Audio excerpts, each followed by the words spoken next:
नमस्कार, स्वागत आप सभी का। आपके साथ मैं हूं राजेंद्र देव। आखिरकार वही हुआ जिसका डर था। चीन के साथ सीमा पर चल रहे तनातनी का अंजाम एक खूनी संघर्ष में तब्दील हो गया। इसकी वजह से एक कर्नल और 2 सैनिकों की शहादत की खबर आई। हालांकि हिंदुस्तान की तरफ से चीन को करारा जवाब दिया गया, जिसमें उसके 5 सैनिकों के मारे जाने और 11 के घायल होने की खबर है। इस मसले पर आज पूरे दिन दिल्ली में बैठक चलती रही। रक्षा मंत्री राजनाथ सिंह तीनों सेनाओं के अधिकारियों और सीडीएस के साथ हालात पर चर्चा करते हुए प्रधानमंत्री को जानकारी देने पहुंचे। उधर चीन में भी सरकार की तरफ से मसले का हल बातचीत से निकालने की बात की जाती रही।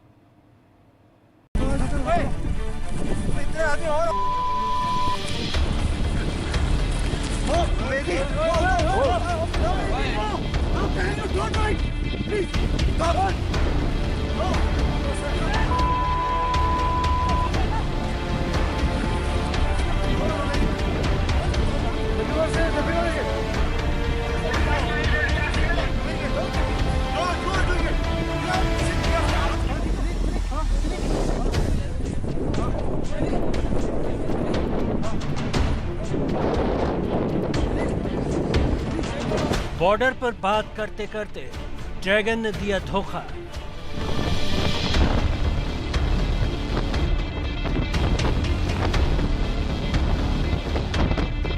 आंख मिलाकर बात करने की जगह पीठ में घोंपा छुरा। हिंदुस्तान की ललकार पर बौखलाया।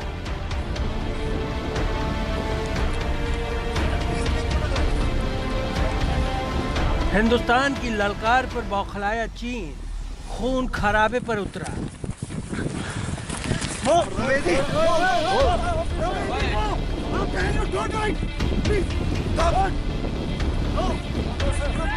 गलवान घाटी में पीछे हटते ही चीन ने दिखाया असली चेहरा।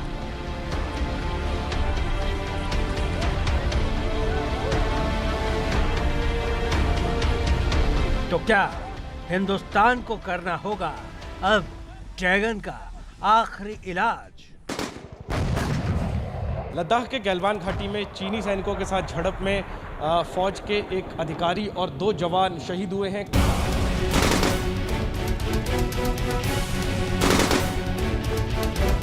कुछ टेंशन हुआ है, कुछ बातचीत हुई है, जिसकी वजह से दोनों तरफ के जो लोग हैं वो थोड़े से गुस्से में आ गए।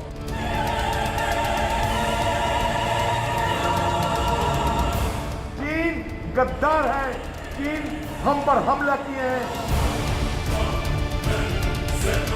इस चीज का चाइना को जरूर कुछ न कुछ भुगतना पड़ेगा।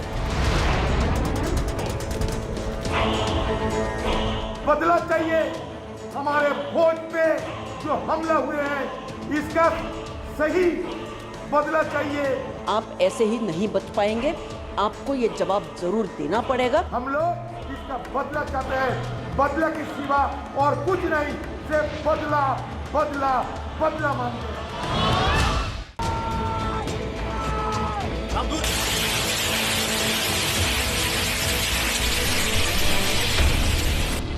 वो पहले हिंदुस्तान की सीमा में दाखिल होता है।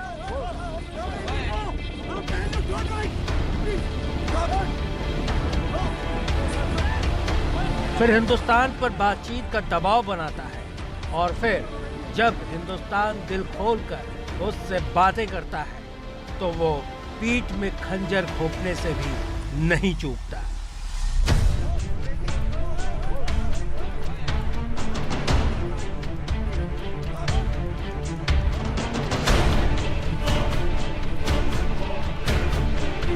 यही है चीन की फितरत। आप चीन के ऊपर मेहरबानी करके कभी भी विश्वास मत कीजिए, कभी भी विश्वास मत कीजिए। चीन आज तक किसी का सच्चा मित्र नहीं रहा है। विश्व इतिहास इसका साक्षी है और भारत इसका अपवाद नहीं हो सकता। अपनी इसी फितरत के चलते चीन ने ऐसी चाल चली है जिसका अंजाम क्या होगा ये समझना मुश्किल नहीं, क्योंकि चीन की इस हरकत के बाद अब चीन पर पलटवार के लिए आवाजें उठनी शुरू हो चुकी हैं और इस ललकार की गूंज चीन में भी सुनाई दे रही है। यह आवाज उठ रही है भारतीय फौज के उन रिटायर्ड अफसरों और जवानों की तरफ से जो चीन की मक्कारी को अपनी सर्विस के दौरान महसूस कर चुके हैं। There no doubt about it, तभी उनके 11 घायल हुए हैं और 5 मारे गए हैं, और अभी भी बैलेंस चेंज हो जाएगा, वो पता नहीं क्या होगा। पर क्वेश्चन ये है कि अब चाइनीज़ को पता चल गया है कि वो अगर उन्होंने शहद की मक्खी के छत्ते में उंगली डाली है तो फिर उनको खामियाजा भुगतना पड़ेगा, और वो भुगत रहे हैं। जाहिर है बीते कुछ दिनों से जिस तरह चीन ने वास्तविक नियंत्रण रेखा यानी LAC के समझौतों को धता बताते हुए भारतीय क्षेत्र में लद्दाख के पेंगोंग झील इलाके, सिक्किम के नाथुला सेक्टर और लद्दाख में अपने सैनिकों के कदमों को आगे बढ़ने दिया, उसने इशारा दे दिया था कि चीन को रोका नहीं गया तो नतीजे कुछ भी हो सकते हैं। हालांकि चीन की हर चाल का जवाब भारत ने दिया है। कूटनीतिक तौर पर और सैन्य अधिकारियों के साथ बातचीत से इस मसले का अंत होता दिखाई भी दिया, लेकिन जैसा कि चीन का इतिहास है, उसने सोमवार की रात में सारी कोशिशों को परे रखते हुए भारतीय सैनिकों पर हमला कर दिया। इसमें एक कमांडिंग ऑफिसर के साथ 2 जवान मारे गए। हालांकि हिंदुस्तान के सैनिकों ने भी करारा जवाब दिया है। चीन की PLA के 5 जवान मारे गए हैं, जबकि 11 जवान जख्मी हैं। हालांकि रक्षा विशेषज्ञ मानते हैं कि हिंदुस्तान को अब यहीं रुकना नहीं चाहिए, बल्कि ऐसा सबक सिखाना चाहिए कि चीन हमेशा के लिए याद रखे। में अब संयम की आवश्यकता नहीं है, हमको कोई देखने की आवश्यकता नहीं है कि दिल्ली से हुक्म आएगा तो गोली चलाएंगे। The tactical commander at the line of actual control is competent to open a fire. अगर आवश्यकता है तो हमें एग्रेसिव पोस्चर इख्तियार कर लेना चाहिए। अगर हमने ये पहले किया होता तो शायद ये सिचुएशन ना होती। दोनों देशों के बीच 41 दिन से बॉर्डर पर तनाव है। इसकी शुरुआत 5 मई से हुई थी। इसके बाद दोनों देशों की सेनाओं के बीच जून में ही 4 बार बातचीत हो चुकी है। बातचीत में रजामंदी के बावजूद चीन की गुस्ताखी पर अब विपक्ष भी चीख चीख कर उसे गद्दार बता रहा और प्रधानमंत्री से सबक सिखाने की अपील कर रहा है। हिंदुस्तान की प्रधानमंत्री नरेंद्र मोदी जी से दरखास्त है कि हमारे जवान को इस तरीके के चीन की सेना को मारने की कोई अधिकार नहीं है। हिंदुस्तान के हर आदमी, चाहे वो हिंदू हो, मुसलमान हो, सिख, ईसाई, जो भी हो, हमारे जहांबाज वीर सेनाओं के पास हम लोग खड़े हैं। किसी हालत में चीन की फौजों को इस तरीके की रंगदारी हमें बर्दाश्त नहीं होगा। हम प्रधानमंत्री जी से यह गुजारिश करूंगा, ये मांग करूंगा, ये गुहार लगाऊंगा कि ये बदला चाहिए। हमारे फौज पे जो हमला हुए हैं इसका सही बदला चाहिए। हिंदुस्तान और चीन के बीच सीधे टकराव का ये मौका 45 साल बाद आया है। इसके पहले के अगर इतिहास की बात करें तो 20 अक्टूबर 1975 को अरुणाचल प्रदेश के तुलुंगला में असम राइफल्स की पेट्रोलिंग पार्टी पर एम्बुश लगाकर हमला किया गया था। इस हमले में भारत के 4 जवान शहीद हुए थे। लेकिन 45 साल बाद इतिहास बदल चुका है और हिंदुस्तान भी नई करवट ले रहा है अपनी सैन्य ताकत के साथ। Bureau report, ABP Ganga.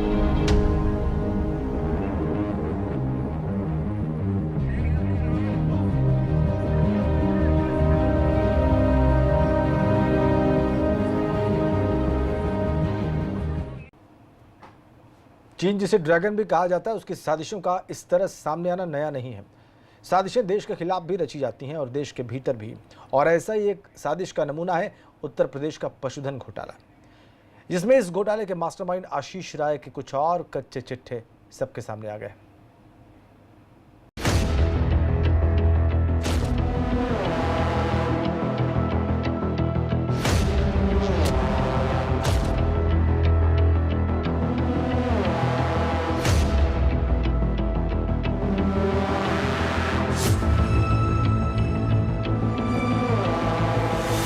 ठेके की कीमत 292 करोड़, ठगी की रकम 9 करोड़ 72 लाख, असल किरदार आशीष राय।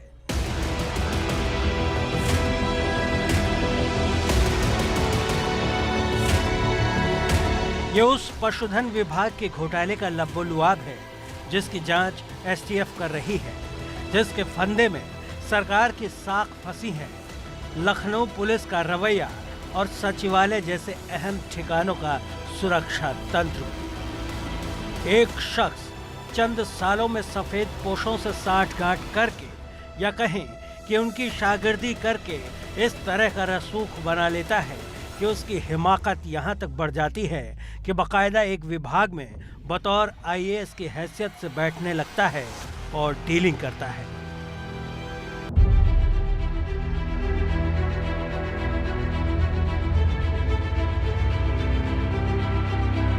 ये कहानी है गिरफ्त में आए आजमगढ़ के उस आशीष राय की जो फिलहाल एसटीएफ के शिकंजे में है। आशीष राय ही इस पूरे घोटाले का मास्टरमाइंड है। सचिवालय तक पहुंच, सफेद पोशों से ताल्लुकात और अधिकारियों के करीबी बन चुके आशीष के सपने इतने ऊंचे हो चुके थे कि अगर किस्मत ने धोखा न दिया होता तो रुपहले पर्दे पर भी उसका नाम चमक रहा होता, उसके बैनर तले बनने वाली फिल्मों के जरिए। आजमगढ़ जैसे छोटे से शहर से निकले आशीष राय के मंसूबों को उस वक्त उड़ान मिली जब बसपा के स्थानीय कद्दावर नेता का साथ मिला। झूठ, फरेब और माया की एक ऐसी दुनिया को आशीष राय ने तामीर करना शुरू किया जिसका वो मोहरा नहीं बादशाह बनना चाहता था। 2007 से लेकर 2012 आशीष राय की जिंदगी के ये 5 साल ऐसे रहे जिसने उसे इस मुकाम तक पहुंचा दिया कि वो सचिवालय में बेरोक टोक आने जाने लगा।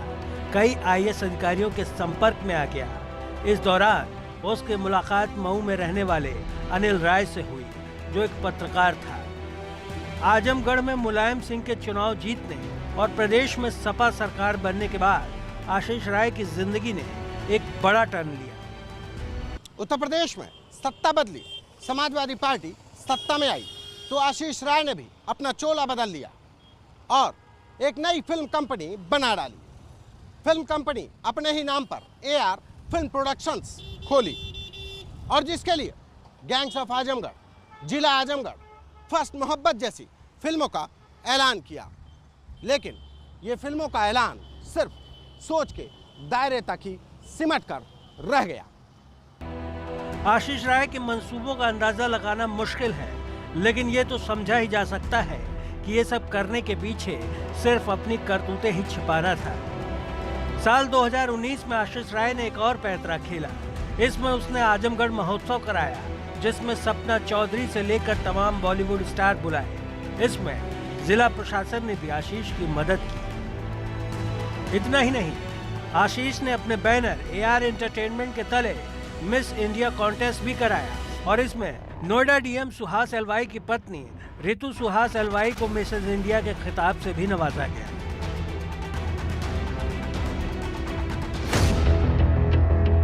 अब जो जानकारी सामने आ रही है उसके मुताबिक करोड़ों के टेंडर घोटाले में जिस आईपीएस की ओर उंगलियां उठ रही हैं, वो आजमगढ़ में भी तैनात रहे हैं और उनके ताल्लुकात आशीष राय से रहे।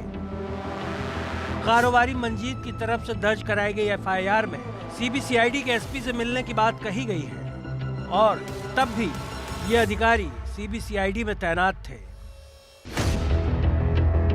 अपने रिश्तों के दम पर आशीष ने कुछ ऐसा रसूख बना लिया था कि वो आलीशान होटलों में रुकता था, अफसरों की तरफ से मिलने वाली गाड़ियों से घूमता था। इसी के बूते उसने पुलिस से साठगांठ करके रकम वापस मांगने वाले कारोबारी को एनकाउंटर की धमकी दिलाने में भी कसर नहीं रखी।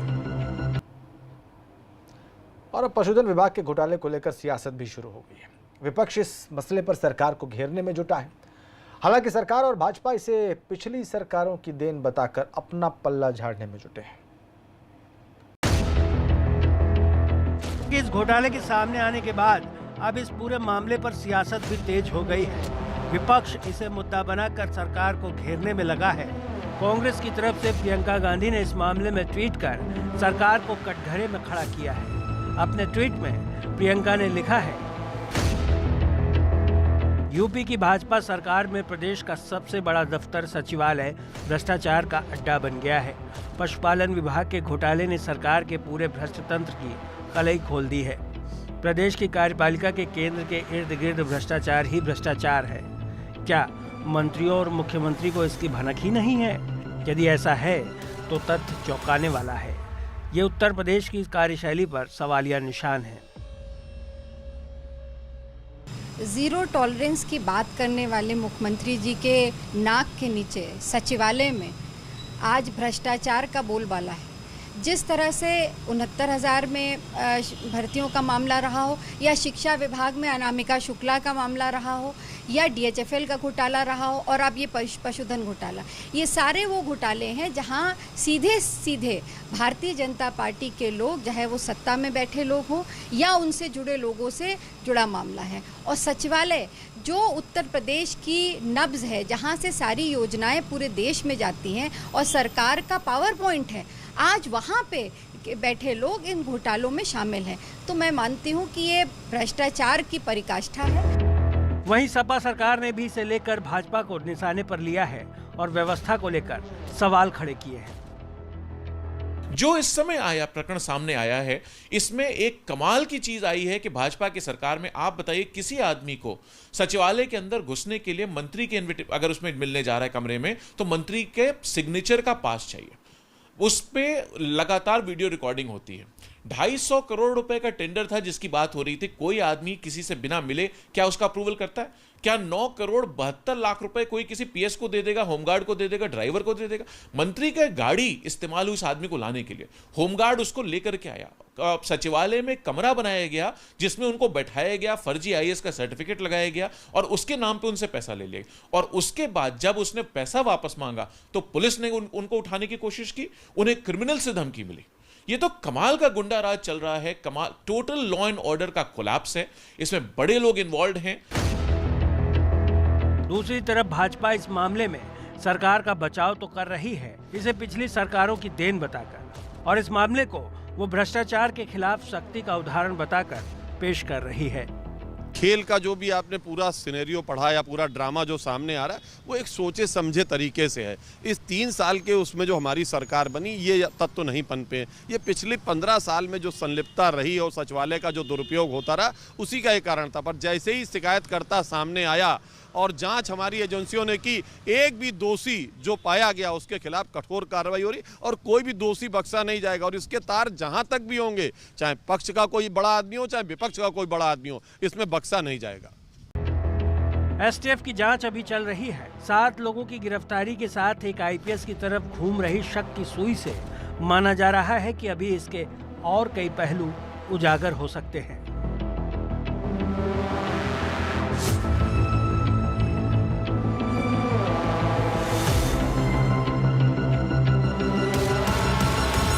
घोटाले किसी भी सरकार में शर्म का सबब बनते हैं तो सबक का सबब भी।